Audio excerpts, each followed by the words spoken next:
Hello and welcome to Read All About It, the podcast where people talk about their favourite and not so favourite books. Join me, Paul Cuddihy, as I take each guest on the literary journey of their life, from their most cherished childhood read and a book they'd recommend to anyone, to the book they couldn't be paid to read again, and much more in between. So listen, enjoy, subscribe and spread the word about the Read All About It podcast. My guest in this Read All About It podcast is Karen Jones, who is a prose writer from Glasgow who has a preference for flash and short fiction. She is addicted to writing competitions and is a perennial long-short lister. Her work is published in numerous e-zines, magazines and anthologies. Her story, Small Mercies, was nominated for Best of the Net, the Pushcart Prize, and is included in the Best Small Fictions 2019 as well. She's also one of the editors for Best British and Irish Flash Fiction for 2019-20 and says that, quote, "Mainly I'll be looking for stories that make me stop and think and sigh and say, man, I wish I'd written that." Karen, thanks very much for joining us on the podcast. Now, I mentioned that you have a preference for flash and short fiction, Yes. and why is that in particular, that's the kind of area of writing that you prefer? It has sort of evolved that way. I started off, when I first thought I want to try this writing thing, I decided, oh, well, I'll write a novel. And I wrote possibly the worst novel ever written. Partly because I chose a genre I don't enjoy. I decided I would write a romantic novel. I don't read romance. I don't know why I did that. I hadn't learned anything about creative writing. So it was all tell, just no show. It was just awful. So after that, I thought, okay, I'll learn a wee bit about writing instead of just going gung-ho and thinking I can do this. So I did an online course, I did various things like that. I started reading lots and lots of short stories rather than novels, just to see what I prefer. So then I thought, look, I'll try short stories. Really enjoyed writing short stories, much more so than I had at the hard slog of a novel. And then discovered flash fiction. That was through the BBC, had a website called Get Writing, which was a fantastic resource for writers. And someone on it ran a competition called the 60-word competition, so you had to complete a story in 60 words, which is a wee bit like poetry then, because you start having to think about every single word has to earn its keep. You can't have a lot of description, you can't have backstory, and I became quite obsessed with that then, and that's just a love that's never left me. In fact, for most of this year, all I've read this year are short story or flash collections. I've not read one novel this whole year, and that's the first time that's ever happened. Because it's a challenge as a writer. And huge challenge. I think sometimes people might presume that it's easier to write short stories or flash fiction rather than novel, but it's actually in many ways, because of what you said in terms of every word is precious. Yeah. It's actually a much more difficult skill. Yeah, especially with flash. What you're looking for all the time in flash is what they call the white space. What you leave out. What you leave out is often as important as what you put in, because what you're leaving out, you're allowing the reader to fill in all the blanks that you don't have the space for. So that's actually really difficult. It's knowing how much information to give and how much to hold back within a word count, but still get the full story across. Yeah. So it is difficult, but I love it. And I was intrigued as well. I think you'd put on Twitter recently that you're writing a novel through a flash fiction novel, which really intrigued me. I thought that sounds certainly something I'd want to read. It's great. I've read a lot of those this year. This is why I'm trying to do it myself. So basically, the way it has to work is that every single flash fiction should stand alone. If you took it out of the novel, it should still make sense on its own. But once you put it all together, it should have a proper story arc. It should have everything that a novella has. Because there'll be maybe 8,000 to 20,000 words long when they are novellas rather than novels. But I've read quite a few of them this year, and some absolutely fantastic ones this year, and it really made me think, I want to give this a go. Yeah, you're not making it easy for yourself, are you? No. I should also say as well, and it's one of the I'm often conflicted about social media. I think there's some good points and some negative points about Twitter, and I think you see it sometimes when there's big events, like for example for the general election and stuff. I should say that you and I have only ever met before this podcast via Twitter, and I think that's always one of the positive aspects, that you end up through social media getting in touch and contact with other writers, for example, and that can be a really positive kind of community. Definitely. I mean, there's a huge writing community. It is quite factional. I mean, you will get the flash fiction community, which are slightly separate from the rest of the writing community, because we're all entering the same competitions or submitting to the same magazines, attending the same festivals and workshops. So we will end up meeting each other in real life. And I actually work now at the Bath Flash Fiction Festival. Every year I go down and work at that. Basically, I get my accommodation and I get to attend all the workshops so long as I man reception and work in the bar, and I also bowled a couple of workshops as well. And it's a fantastic event. It's the only one, as far as we know, in the world that has, because flash fiction has taken off so much in the past couple of years. And how do flash fiction writers cope with the fact that you've got 280 characters now on Twitter? Well, it was quite funny actually. A lot of people complained. Right. They felt it was too much. The brevity's gone, the challenge is gone, but it's fine. And there is actually an account on Twitter, Mythic Picnic, and they run a tweet story competition. And there's a $100 prize for the best tweet story, and you've got 3 tweets to tell a flash.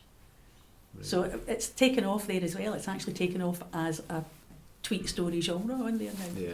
Now for the basis of this podcast, the same when I'm asking all the guests on it, it's the same 5 questions, and it's been great just to hear everybody's got their own choices as they go through their life. And the first question is always, what's your favourite book from childhood? My favourite book from childhood, that's my favourite author from childhood, Ruth M. Arthur, who I only recently discovered is actually Scottish. She was born in Glasgow. I had no idea because only one of her books was set in Scotland that I remember. But I don't have any physical copies of her books because as a child we didn't buy books, we went to the library. Everybody went to the library. You didn't really have books at home, maybe 1 or 2 that had been gifts or whatever. So I had no reference to go back and check why I loved those books so much, so I'm working purely from memory. Prior to Ruth M. Arthur, like every child at that era, I read lots of Enid Blyton, I read all that kind of stuff. And then one day in the library, and it was the book cover, and that is kind of a theme with me. It is quite often the cover that will draw me to the book. So the book cover is a girl standing burning something. You don't know what she's burning, but that just kind of caught my imagination. I thought, what is that? So the book itself is something that I wouldn't read now because it's quite supernatural. And I've turned into an absolute wuss. I mean, I couldn't read Stephen King. If you paid me, I couldn't do anything like that. But those books they were always about something or someone who was possessed, which is my biggest fear. That's the thing that I will not watch. That's quite a serious subject films. for kids' books as well. Yeah. So in that particular book, it's a doll called Dido that haunts or possesses or has a malevolent influence over generations of a family. Right. Again, Ruth Arthur's books tend to be like that. They tend to go generational. So you're also getting historical fiction in there as well as this great story. So I say the doll Dido, and it's the description of the doll as well. I remember vividly because to me at that time a doll was Cindy or Barbie, or that's what a doll looked like. But this doll is just a wooden carved doll that's got no particular features. It kind of made me think of like the Oscars, like an Oscar but in wood. That's in my imagination what it looked like. And when I think of that now, that's really creepy. Yeah. That's a really creepy doll for these girls to find. And it's only, in each generation it seems to be only one member of the family that the doll takes influence over. So yeah, that's my childhood one, and it's always stuck with me. And what age would you have been? I would have been, I think probably about 11, because, or maybe even 10, I always read slightly ahead of where I should have been, according to the librarian. But my mother was an avid reader and she knew what I could cope with, so she was okay with me having that book. And then I just read everything by Ruth Arthur. They're all out of print. You can't get them anywhere. Because I was amazed when you'd sent the list, and I kind of just done a wee Google check because I hadn't heard it. And the first thing that struck me, she's born in Glasgow, and I thought, why have I never heard of her? I know. And I say, I only found that out recently as well. But to buy her books now, you're buying them second hand at £100. And much as I loved her, I cannot justify. It just shows you how rare they must be, and which is a and shame. It's sad that they've become, because I mentioned it on Twitter one day, and lots of people come in and said, "Oh my God, I loved those books." So it wasn't just me, she had a huge following of that era. So that would have been early 70s, and she had a huge following. But it's just all gone now. There's no way to get it, and it's really quite devastating to think of that. Because it'd be intriguing for you to, as an adult, to go back and read it and see, because obviously you would have a different reaction. That's what I wanted to do. I also wanted to do it from a point of view of sort of writing research as well. I thought, I've never thought about writing children's books, but if I did, I'd like to read the ones that really affected me and see why, and think, okay, well maybe I could write like that. So I can't do that, but I can't get them. So you said you read maybe slightly ahead of your years, and you were getting the books from the library. Did your mum ever check and see what you're reading, or did you just kind of write, as long as you're reading that's okay, just in case at any point you're getting a book from the library and she picks it up and goes, what on earth are you reading that for? No, she was all right, because it was a small village and our library was a wooden hut. Right. And we knew the librarian, and she knew that the librarian was never going to let me walk out with something from the wrong section. Right. And at that point you were only allowed 2 library books per ticket. I think it's something like 6 now in some places, as many as you like. I've got 3 brothers, none of whom were particularly big readers, and neither was my dad.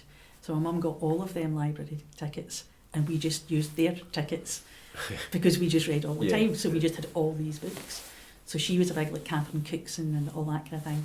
And I was obsessed with Ruth M. Arthur. She probably read my books as well, because she would have read anything, so she probably picked them up and read them out of curiosity. And was it something that you, as soon as you learned to read, was that just something that naturally you were really interested in and you just wanted to devour books? Absolutely obsessed. And Enid Blyton, bizarrely, when I think back on it now, I mean, Enid Blyton, all those children were these upper and middle class, really pretty horrible children when you think back on them. They were nothing like my life.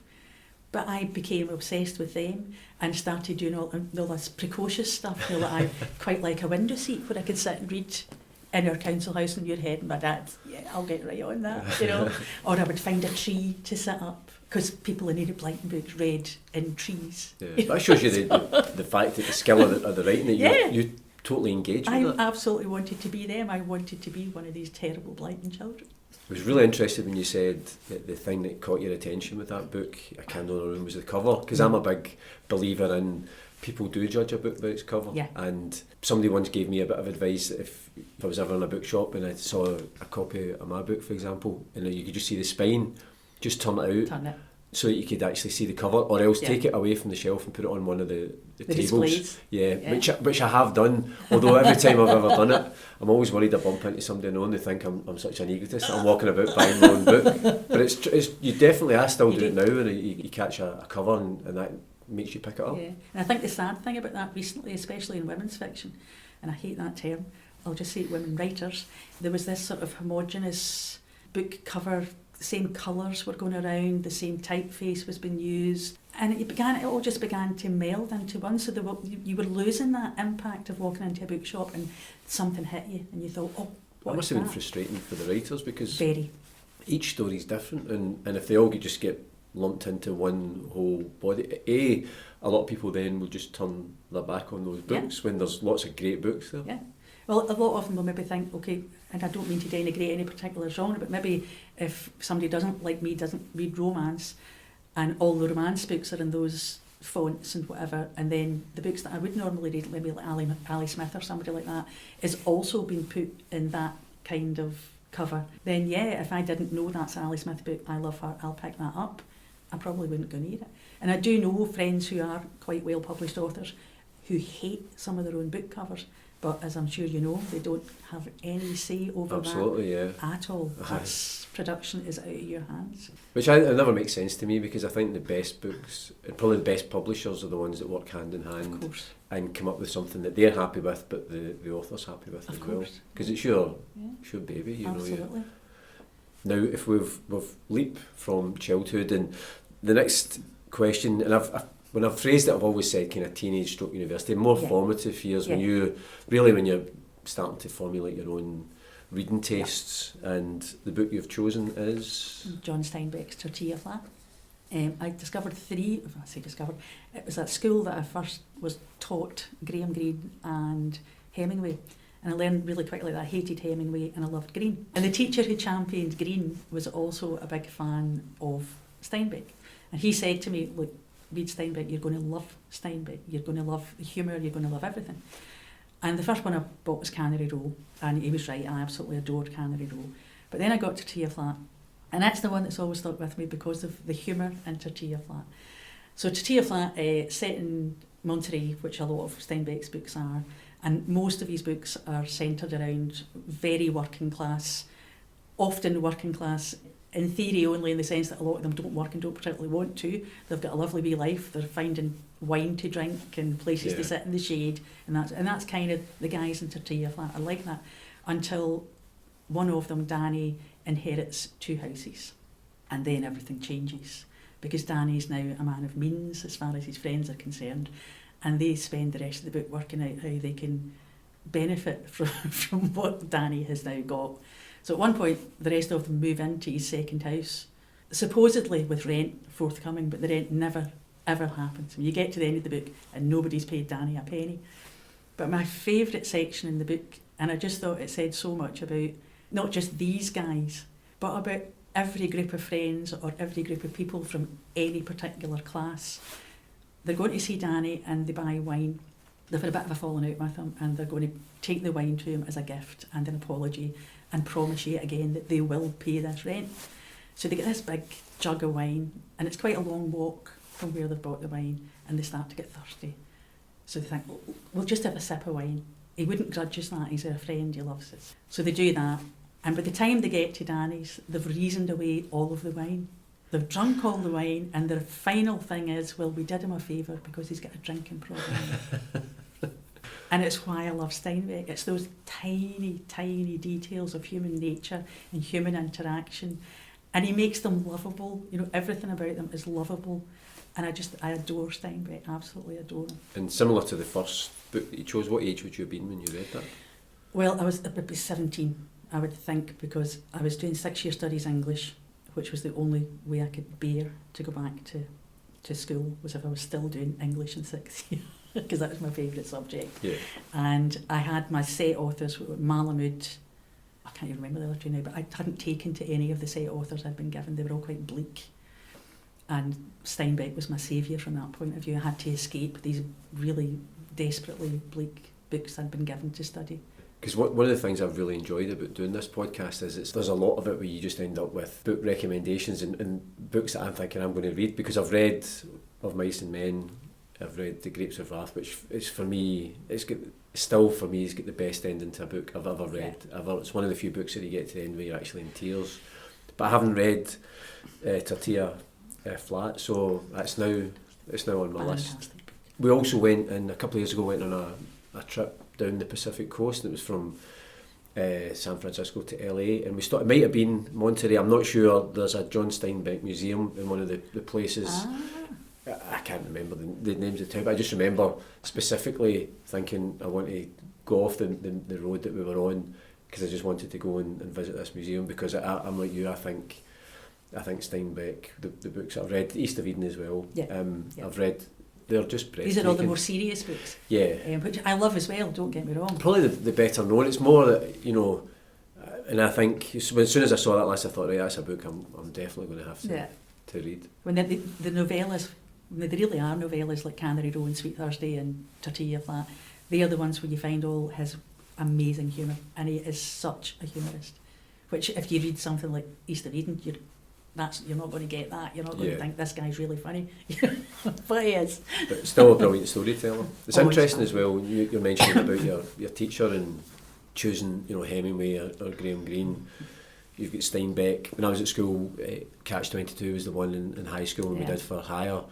But I always, and I've said in one of the previous podcasts, I used to have this, slightly still do have this real bugbear that when we were at school, we never really get any Scottish literature. And it was only after I'd left and I'd got into my 20s, suddenly discovered all this whole body of work by brilliant Scottish writers and brilliant Scottish books. And I'm thinking, why weren't we? Because that, if you read a book by somebody that comes from the same area, the same country as you, it means something different. Yeah, there's people like you, there's people who speak like you and think like you and have got these shared experiences that you're not really, and obviously you shouldn't exclusively read that, otherwise you're learning nothing about the rest of the world.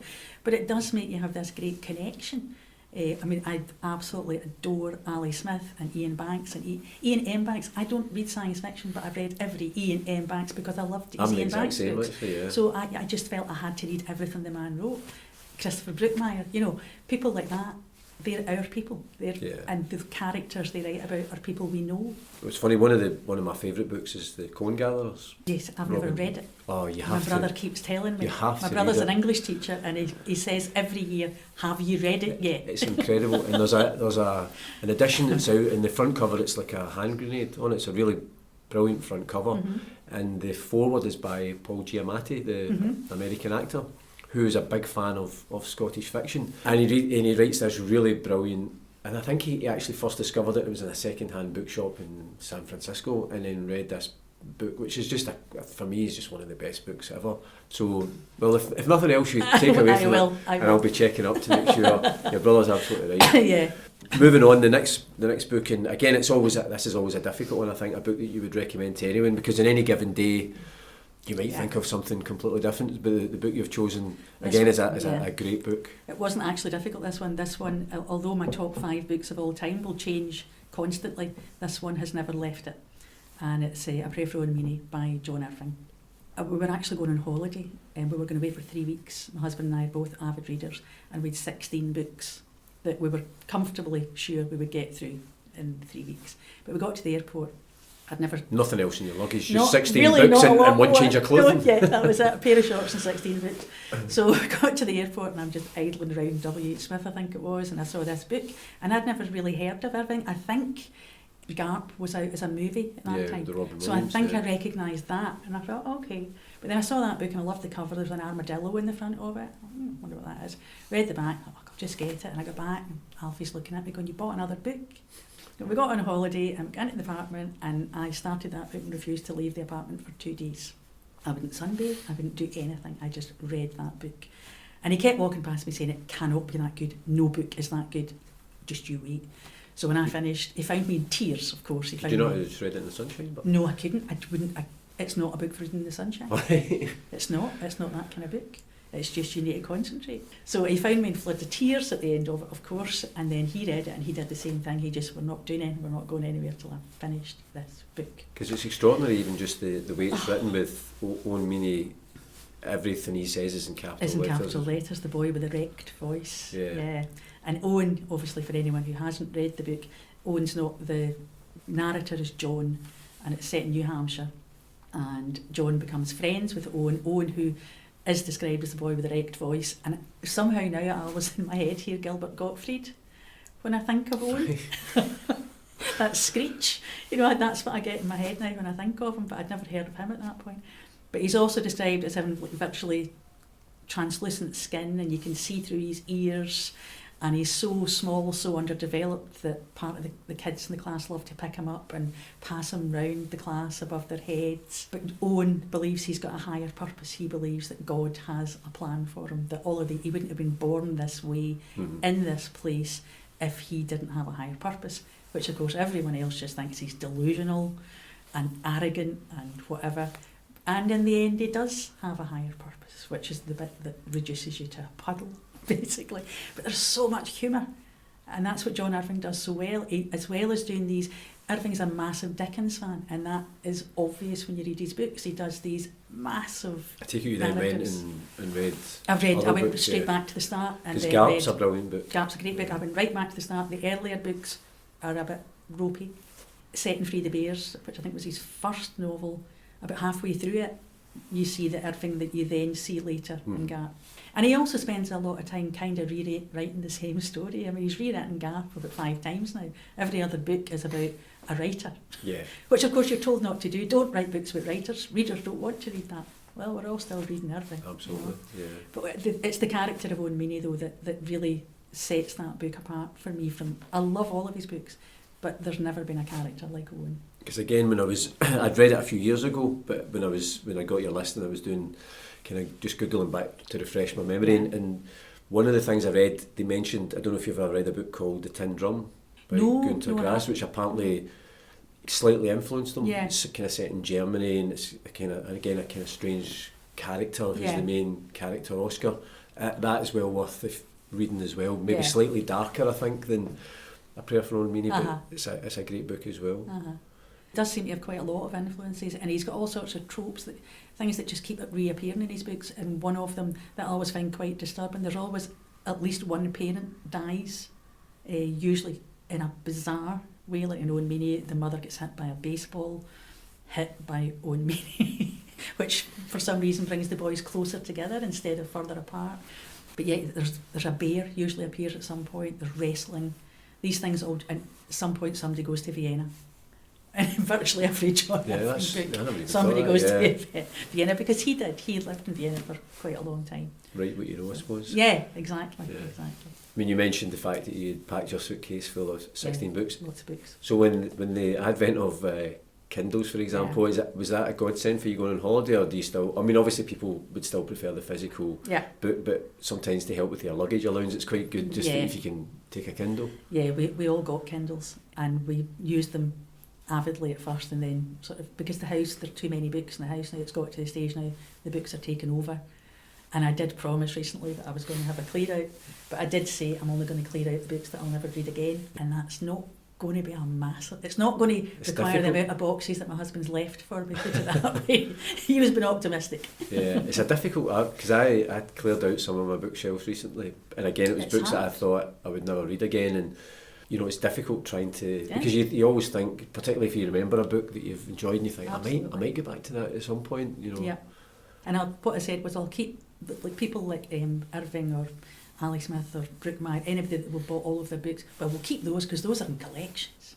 And I mean, you couldn't split them up. And you could see him looking at me thinking that none of these books are going anywhere. Because I always wondered, like, my books, I don't know, one of my daughters is an avid reader, my other two kids don't really read much, so I think either she'll get all the books or they'll all be going to charity shops at one point. But I've got one son who reads and one who doesn't. And the one who reads is very much inclined towards like fantasy, that kind of thing. So most of the books I've got wouldn't particularly interest them. It's like a thing I'm always curious to find out because, as I say, my middle daughter's the avid reader, my oldest daughter reads a bit, my son doesn't read at all. Interested. That doesn't bother me at all. I'm completely, because I know people who, it's almost like a disappointment. I'm thinking, well, that's my life. My interest is books, his is other things. Yeah. How do you feel with your son, one that reads and one that doesn't? Absolutely fine. I mean, when they were both small, we read to them all the time. And so they were brought up with books. They were brought up seeing us read, and my mother lives with us as well, and she just reads constantly. So they were always surrounded by people who read. So if it was going to happen, it was going to happen. And for the oldest one, it didn't actually for quite a long time. I think, like most boys his age, it was Harry Potter. Yeah. First of all, so thank you, J.K. Rowling, that got so many kids into reading. But then he did get a bit more adventurous, and he read various things for school that he enjoyed, but he is inclined to go back to, he likes fantasy, he likes that complete escapism. He doesn't necessarily want to read something that's bleak. And so what age is he? He's 25 now. Because I reckon that the kids, my daughter's 27, so I reckon kids in that era that are into reading, I'd say almost without fail, it's Harry Potter that got them into it. Absolutely. So we can forgive J.K. Rowling her politics slightly because she could encourage the whole generation. She has done a lot. Slightly, she has done a lot. Yeah, she has.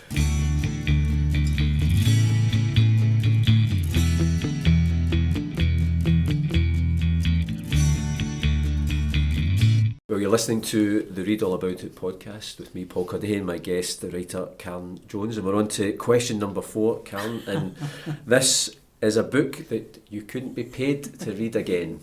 And it's not so much a book as a whole... It's a whole... raft of them. Yes, it's just one author, Ian McEwan. And among my writing friends, this is the one that splits us down the middle. So it's love or hate. I've never met anyone who's read an Ian McEwan book and said, yeah, it was okay, or I quite liked it. It was either, oh, I love him and I'm going to read all these books, or I cannot abide these stories. And that is the way I feel about him. And I think the one I went for was Atonement. I think it was Enduring Love. But you said it could be anything. It could have been any of them. So I think Enduring Love was the first one I read. What I don't like about him, I appreciate the craft. I appreciate that the man is a superb writer, but all of his characters are unlikable.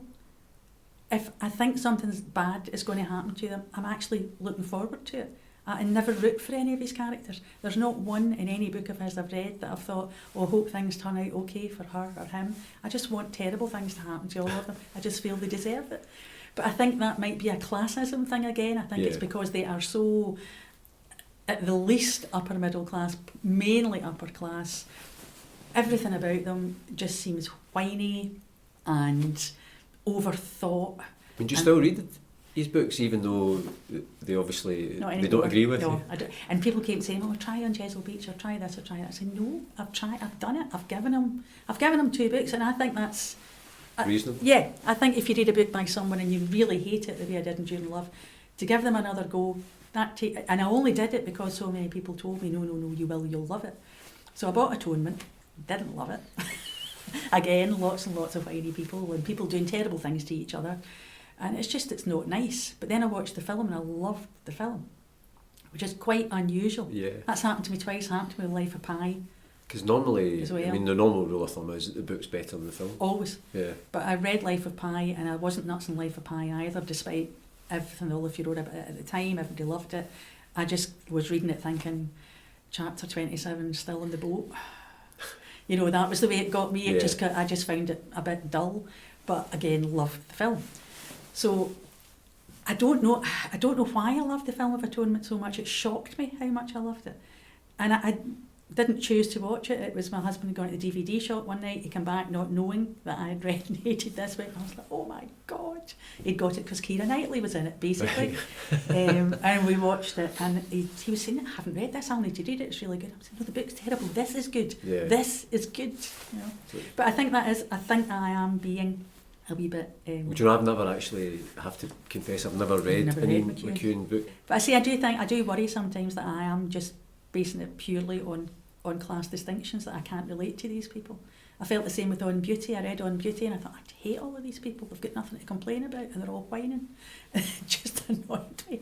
And I don't need a book where everybody's lovely and smiley and nice and nobody fights. That wouldn't be a book. That would be just a boring article.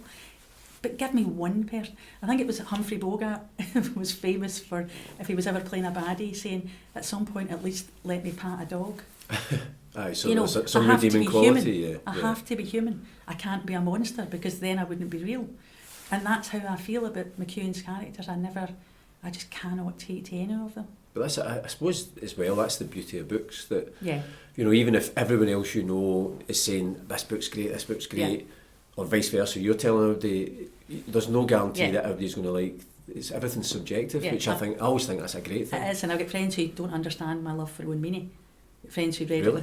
it friends who think it's the start of it's boring, the narrator's boring.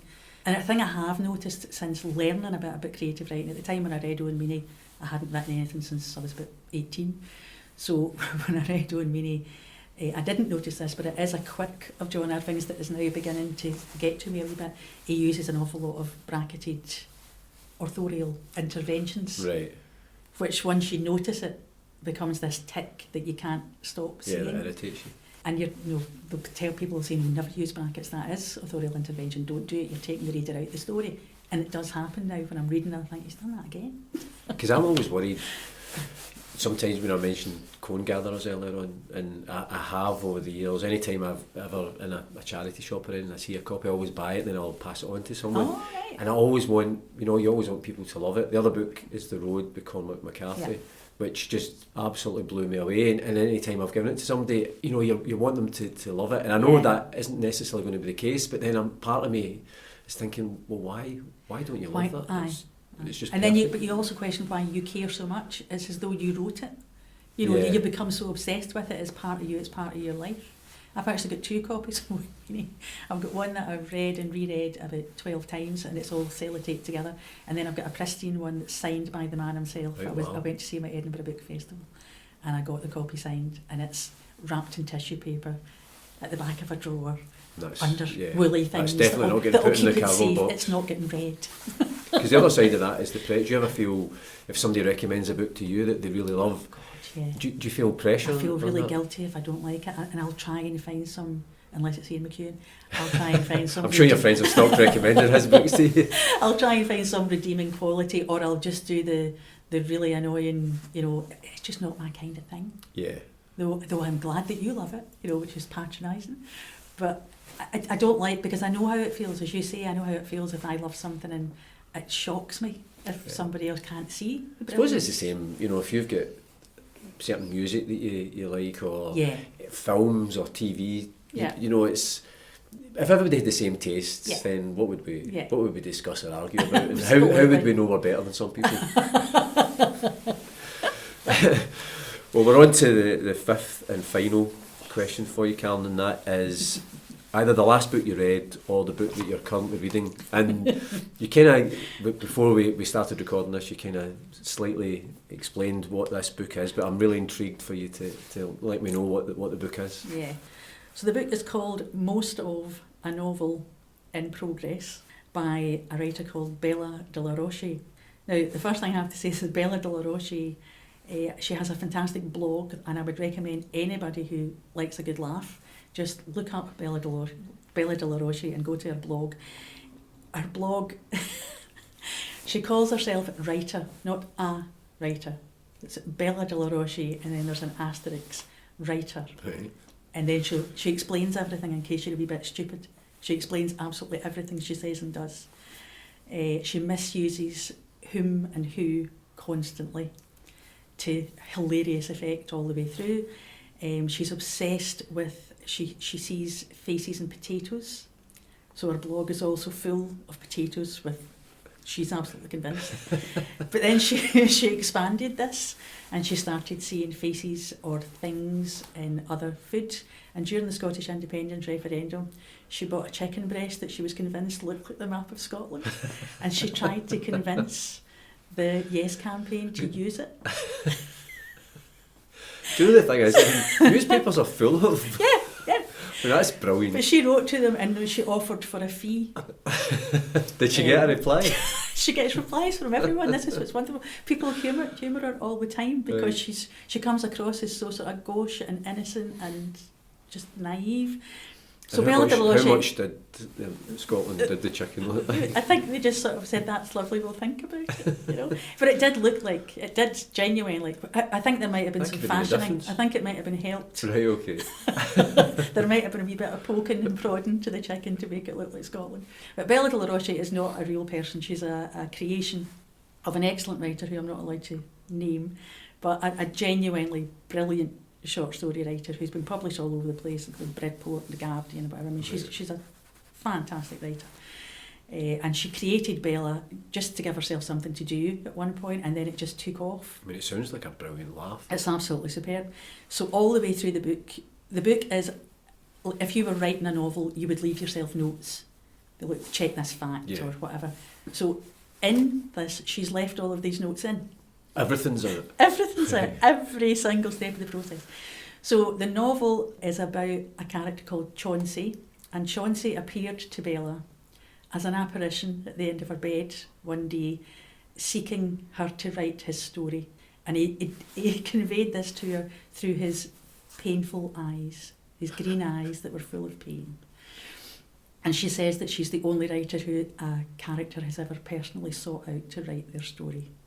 So it's part of a novel because unfortunately Chauncey has now disappeared and he hasn't come to Bella for quite some time.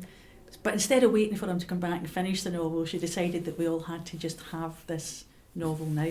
And I put a wee marker in it. I'll see if I can find it. This is just an example of the sort of... So he's got a dog called Sadie and they're a crime fighting team, Chauncey and Sadie. So the stench determinedly hangs on to their tiny nostril hairs like... And then this is an authorial note she's got in brackets, think of metaphor later. And then next to that there's another bracket that says, also check if dogs have nostril hair.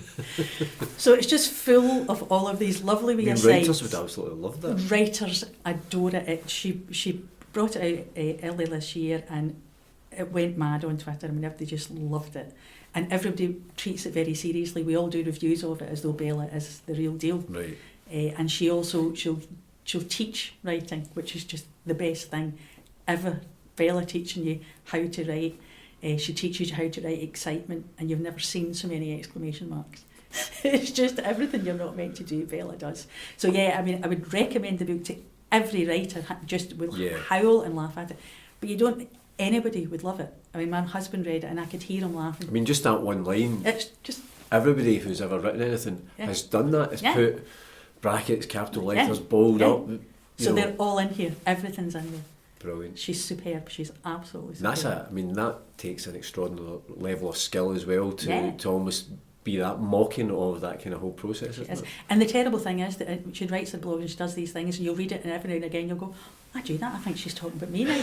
And I've said to her in the past, was that about me? No, it's about all of us. You know, it's all writers. We all do these stupid things at some point. It's just that Bella has never stopped. And do you think part of your enjoyment is the fact that you know who it is? I know the person personally. It possibly is because her own writing, I say she's a fantastic writer, but she's got such an amazing sense of humour when you meet her personally. And that doesn't come across in a lot of, particularly prize-winning stories, because this is a constant bugbear of mine. Competitions do not want humour. They tell you they don't. Judges will tell you.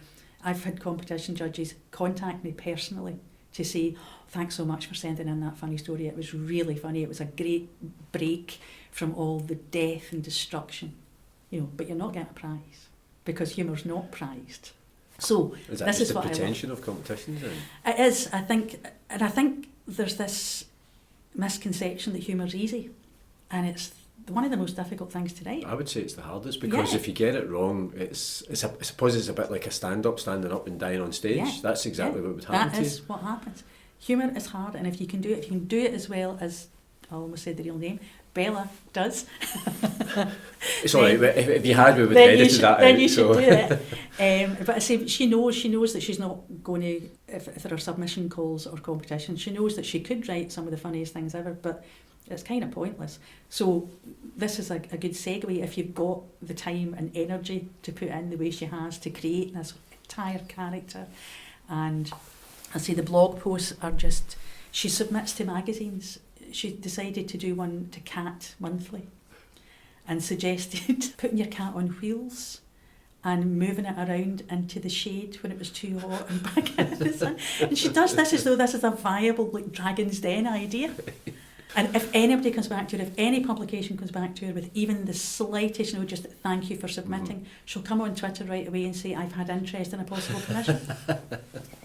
So she's just this overexcited creature. That's a brilliant creation. It's fantastic. She's such a great character. That in itself, that's a TV creation. That's a character. That's genius. Or a serious writing magazine should give Bella a monthly column.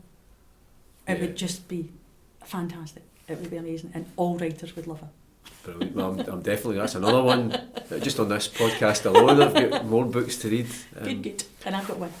You mentioned there just about, obviously submissions, and I know you submit to a lot of different competitions, different platforms, and is it sometimes encouraging, sometimes disheartening, because the nature of writing is that for every encouragement there's sometimes rejection as well, and that's just part of the process. I'm used to it now, put it that way. When I first started, it was devastating, the first few rejections that came in. Well, that's it, I'm terrible, I may as well just stop this now. And obviously you've got to stop and think, okay, for example, the Commonwealth Short Story Competition, over 5,000 entrants. The odds are so stacked against you. And I've entered that competition for years, and this year I finally got on the long list, which is 200. Top 200 out of 5,000. Yeah, You'll take that. You'll take that. You'll say, well, that's good. I will always add, still not won a prize though. I did win. I was third place with Ms. Lexia in 2010, and I do tend to get to shortlists, and Bath Flash Fiction, I get to their shortlists, and again you're the top 20 of 900, and it's great, but you're still not one of those top 3, and it can get a bit soul destroying. But then you've got to just keep saying to yourself, but you're still in that top 1%. You're hitting that top percentage. And when you get to that level, it's just fine margins, because you don't, then it's just somebody's taste, personal taste. Or I've judged the competition before, and I know how difficult it is when you get to your final 10. You want them all to win. You genuinely do. So you're actively looking for things that are wrong. You're looking for the tiniest thing that will just place one story a slight, even quarter of a point above the others to say, that's my winner. I have to say that when I did judge, I do tend to pick the winner the first time I read it. I'll know, and it rarely changes. I can read another 500 stories, but say that one will still be in my head. So I've been on both sides of it, so I do know how hard it is, and I do try to keep that in mind when I'm cursing and stomping up and down the hall saying, it's happened again. But when it does come, when you win one of these sort of major prizes, then the joy of that, given everything that's gone before, will probably be even more. Yeah, one day, and the bank balance will be a bit healthier as well. And when I mentioned about you writing the novel in terms of flash fiction novel, how's that coming on? It's all right. I thought I had finally cracked who the character that was going to link them all. That was a tweet that I saw you. I was fairly sure that she had finally, and I'm sounding like Bella now, had presented herself to me. I was fairly sure that I had finally got her, and now I'm not quite as sure anymore. Right. So the one I'm oh no, I actually can't. Well, I can. It's set in the village in Muirhead. I write a lot of stories about our village. I don't know if you've ever been in Muirhead. No. There used to be a massive sign, which because we grew up with it, we kind of stopped noticing it. But it said things like, the wages of sin is death. He died for our sins. Very occasionally you would get a nice, God is love. But it dawned on me, I think it was probably in my early teens, just on the bus one day thinking, people driving through this village must think we're all mad, that this is some sort of strange wee cult. Yeah. And I kind of became obsessed with the sign after that, and then I started writing about it. So I've written loads of stories where the sign is the thing. So it will continue to be a major part of the novella. It was just finding the characters to go with the sign. We're looking forward in 2020 to hopefully come into fruition. Hopefully. Well, listen, we'll look forward to that. But thanks very much for joining us, Karen. Thank you. It's been great to hear your choices. I'm definitely going to be checking out Bella's novel now as a Everybody writer. has to check out Bella. But thanks very much. Thank you. Thanks for listening to the Read All About It podcast, and I'd love to hear what you thought about it. You can get in touch via Twitter at ReadAllAbout20, on Instagram at ReadAllAboutIt or you can send an email to readallaboutit@paulcuddihy.com. If you've enjoyed the podcast, subscribe, leave a review and spread the word. If you haven't enjoyed it, say nothing to anybody. But I do hope you can join me, Paul Cuddihy, next time on the Read All About It podcast. And in the meantime, keep reading.